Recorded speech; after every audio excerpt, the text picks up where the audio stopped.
Hello there everyone, it's Aidan here from Push Square, and it is finally time for our Final Fantasy VII Rebirth review, which has been lovingly crafted by Robert Ramsey. Let's find out if this next chapter in the Final Fantasy VII Remake trilogy has been worth the wait in our PS5 review.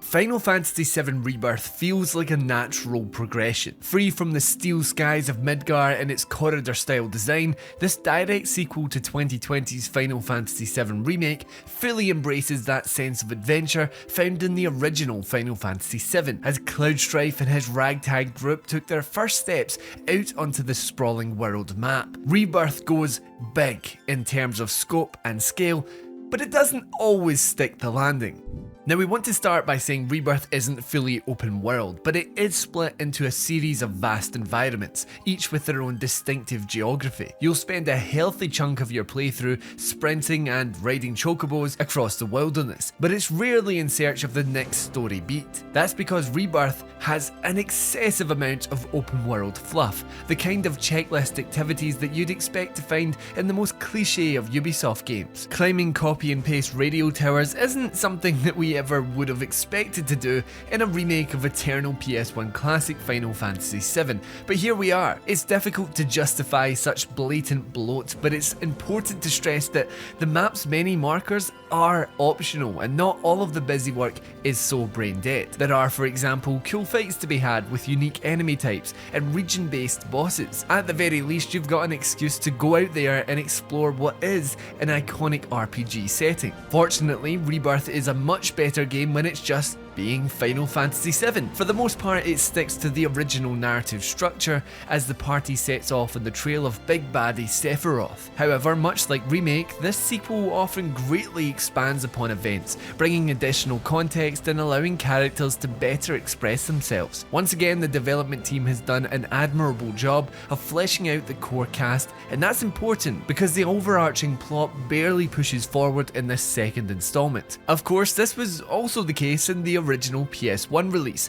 but Rebirth is the second title in a planned trilogy, taking you anywhere between 50 and 100 hours to complete, and that's without even thinking about the hard mode that's unlocked after the credits roll. It has little choice but to lean into the characters, as the core story basically boils down to following mysterious robed men from town to town over and over again. The real narrative hooks though come in the form of character development, as each member of Cloud's gang have their own business to deal with as their journey takes them across land and sea. Perhaps that's why Square Enix saw fit to pack Rebirth with so much stuff. To say the game is padded would be an understatement, and that padding ranges from highly enjoyable character-driven episodes to, well, the type of unnecessary bumbling that could make Remake feel like such a drag at times. Simply put, this isn't a game for the impatient. There are a couple of pace-sapping scenarios in particular sandwiched right in between main story sections that sent our eyes rolling. Counting Rebirth, Remake, and even Final Fantasy XVI, Square Enix apparently has a problem with just letting its games flow. For every outrageous cutscene or blood-pumping boss battle, there seems to be a relatively boring stretch of narrative filler or a side quest that stalls your progress. But this is precisely where our frustrations stem from.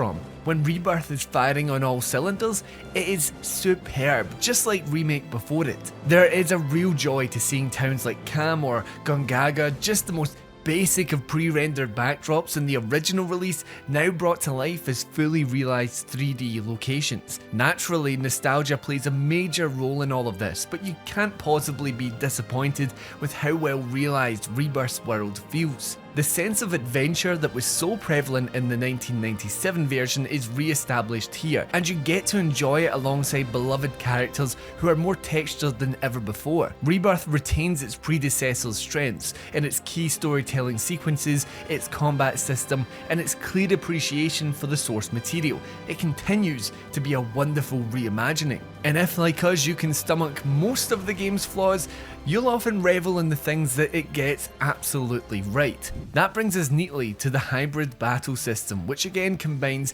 action-based movement and button-tapping attacks with command menus for when you want to get tactical or dish out some big damage. The mechanics worked brilliantly in Remake, and they're largely unchanged here, which is probably for the best. Instead of fiddling with the fundamentals, Rebirth simply adds to the system. There's an impressive amount of enemy variety throughout the game, and new synergy techniques or tag team moves give you even more moment-to-moment options. Rebirth also lets rip with increasingly crazy combat scenarios, regularly pushing the limit to what you thought this battle system was capable of. It goes without saying that boss fights are still incredible, but there are now so many different ways to test your party's prowess, be it in the battle simulator or in one of the game's multiple arenas, where challenge matches can encourage a whole new level of team tinkering. All of this action is elevated by the returning materia system, which now sports additional types of materia for yet more character customization. Depending on your equipped orbs, you can shape a party member's role to suit your needs, and with a larger cast of playable heroes, it feels like there's a strategic freedom here that wasn't quite present in Remake. Beyond the new depths of its combat system, Rebirth takes a page from the Like a Dragon playbook and packs an impressive number of mini-games into proceedings. And just like in Sega's Sandbox series, you can spend hours mastering these mostly optional excursions. The headline acts include Queen's Blood, a fairly addictive collectible card game with its own absurd characters and storyline, and Chocobo Racing, which is just really good fun. But not all minigames are made equal. Some of Rebirth's most lamentable moments are when you're forced to partake in the title's more tedious minigames during the main story or otherwise engaging side quests. To be fair, these scenarios don't take up a whole lot of time in the grand scheme of things, but they're still guilty of murdering the game's pacing at specific points. Alright, so what about all of the new story stuff that was introduced through Remake? Now, we're not going to spoil anything here, but Rebirth does manage to offer up some answers, thankfully. On the other hand, however, it conjures up plenty of fresh questions, which will of course have fans looking in the direction of the trilogy's final act. With that in mind, it does feel like this sequel is stuck in limbo, at least to an extent. Yeah, it's about the journey and all that, but Rebirth lacks a proper beginning and it lacks a proper ending too. And as you might expect, its stories will make very little sense if you haven't played Remake. This sequel is satisfying in its own right thanks to its portrayal of Final Fantasy VII's world and characters, but some fans, especially newcomers who aren't familiar with how things go down in the PS1 classic, may feel as though it's lacking the overall impact of its predecessor. You know what else is lacking though? Rebirth's visuals. Remember, this isn't a cross-gen release. At the time of recording, it's a PS5 exclusive, but outside of the main character models and explosive particle effects in battle, it can be rough on the eyes. We don't know what the actual cause of this issue is, but Remake's texture problems are back, and they're somehow even worse. Pretty much any close-up of a wall, door or inanimate object hits you with some of the blurriest, low quality textures that you will see in a modern AAA release. It is baffling. Having said that, Rebirth can look nice at a distance or when it's in motion. The art direction is great, we love the monster designs, and there are some screenshot worthy vistas out in the open world. But perhaps more importantly, the game runs better than it looks. Performance mode definitely has some dodgy resolution scaling going on at times, but it allows a smooth 60 frames per second for the vast majority of Rebirth's runtime. Graphics mode, meanwhile, is noticeably sharper in terms of resolution. It's hard not to be honest, but you are stuck at 30 frames per second. And lastly, we need to highlight Rebirth's music because it goes above and beyond. The game features a frankly staggering number of tracks, to the point where almost every scene, every battle, every location, and every instance of every minigame comes with its own tune. Many of them are just fun little beats that set the tone during side quests or optional activities, but the combat themes, particularly those that play during climactic clashes, are outstanding.